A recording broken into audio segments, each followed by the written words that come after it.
ایک امیر شخص تھا، اپنی بیوی کے ساتھ بیٹھ کے کھانا کھا رہا تھا۔ دسترخوان اللہ کی نعمتوں سے بھرا پڑا تھا۔ اتنے میں دروازے پر آ کر کسی سائل نے صدا دی، ہے کوئی جو اللہ کے نام پر ایک روٹی دے؟ اس امیر شخص نے جیسے ہی سنا ہے کوئی اللہ کے نام پر مجھے ایک روٹی دے دے، تو اس امیر شخص نے وہ سارا دسترخوان اٹھایا، نعمتوں سے بھرا پڑا تھا، کئی کھانے لگے ہوئے تھے، سارا دسترخوان اٹھایا، بیوی کو دیا، جاؤ فقیر کی جھولی میں ڈال۔ سارا دسترخوان فقیر کی جھولی میں ڈال۔ بیوی جیسے ہی باہر نکلی، فقیر کی جھولی میں کھانا ڈالنے لگی، جیسے ہی بھکاری نے اپنا سر اونچا کیا، اس عورت نے اس بھکاری کو دیکھا، دیکھتے ہی اس کی چیخ نکل گئی، دیکھتے ہی رونے لگی، تڑپنے لگ گئی۔ شوہر اٹھا، کیا ہو گیا؟ امیر شخص اٹھا، کیا ہو گیا؟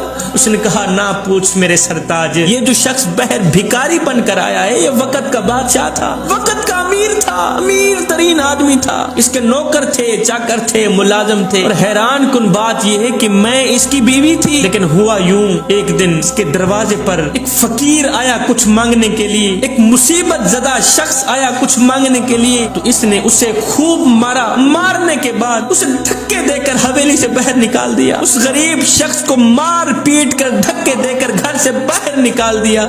جیسے ہی وہ شخص گھر سے باہر نکلا، اس نے آسمان کی طرف دیکھا، ٹھنڈی سانسیں نکالی، اس کی اس ٹھنڈی سانسوں نے اس شخص کو تباہ و برباد کر کے رکھ دیا۔ یہ اسی دن سے تباہ ہوتا ہے، زوال کی طرف جاتا ہے۔ نوکر چلے گئے، چاکر چلے گئے، ملازم چلے گئے، لونڈیاں چلی گئی، اس نے مجھے طلاق دے ڈالی اور میں آپ کے نکاح میں آ گئی، اس کی یہ حالت دیکھ کر مجھے اتنا رونا آ گیا ہے۔ یہ ساری کہانی سننے کے بعد شوہر نے کہا، بیگم اس سے بڑی تعجب والی بات نہ بتاؤں تجھے؟ کہا، جی بولیے۔ کہا، وہ جو شخص غریب اس کے دروازے پر آیا تھا نا، وہ جو فقیر اس کے دروازے پر کچھ مانگنے کو آیا تھا نا، وہ کوئی اور نہیں تھا، وہ میں ہی تھا۔